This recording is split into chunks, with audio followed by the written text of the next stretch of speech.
It's in Hendricks County on the west side where there's been a deadly shooting that involves a Hendricks County deputy. This happened at the courthouse in Danville. And we just learned that the man that was killed was the great-grandfather of two young children that were killed in a Plainfield crash. That was a fiery crash we've been following steadily ever since February. Our Emily Longnecker rushed to the scene when she first learned of the shooting about 4 hours ago. And she joins us live tonight. Emily, can you fill us in?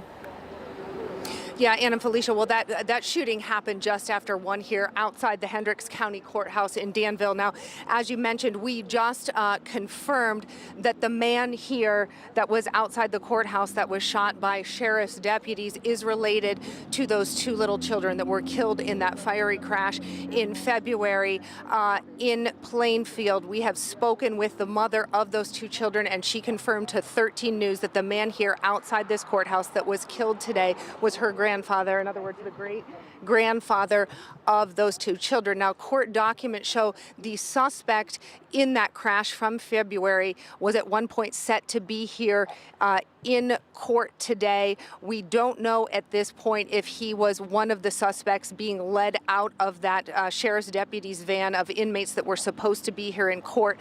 But here is what we know from police, that sheriff's deputies had arrived here with the jail van to the Hendricks County Courthouse. They were getting out of the van, leading inmates into the courthouse when a man outside the courthouse pointed a gun in their direction, and sheriff's deputies fired at that man, killing him here outside the courthouse. Now, when we have received updates from Indiana State Police, they did not have a name for that man yet. They could not tell us a few hours ago why he was here, who he was pointing the gun at, the deputies or the inmates. And 2 hours ago, they did not have a motive. Take a listen to what they told us.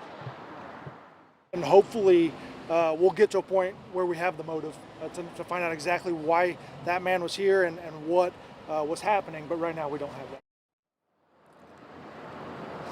But again, we just spoke to the mother of those two little children, a 3-year-old and 2-month-old killed in February in that crash in Plainfield, and she confirms to 13 News that the man killed here outside with the gun was her grandfather, the great-grandfather of these two little children. Again, Indiana State Police, who are conducting this investigation, they have not confirmed that to 13 News, but the mother of those children did confirm that to us. Now, State Police tell us this is not going to be a quick investigation. They are going to be looking at the video from cameras in the area, trying to determine how all of this went down. You can see here that the police tape is still up. We talked to some people who were outside the courthouse this afternoon. None of them wanted to go on camera, but they told us they heard several gunshots when this all happened. Keep in mind, this is Danville. This is a small town. This is not the kind of thing that really happens here, let alone in the middle of the day on a Monday afternoon.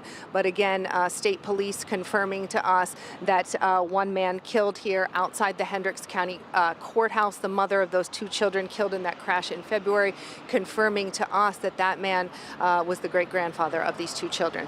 Ann, back to you. So much loss and tragedy for that family, for our community. Emily Longnecker, thanks. As you learn more, we'll come back to you live on the west side in Danville. Thank you.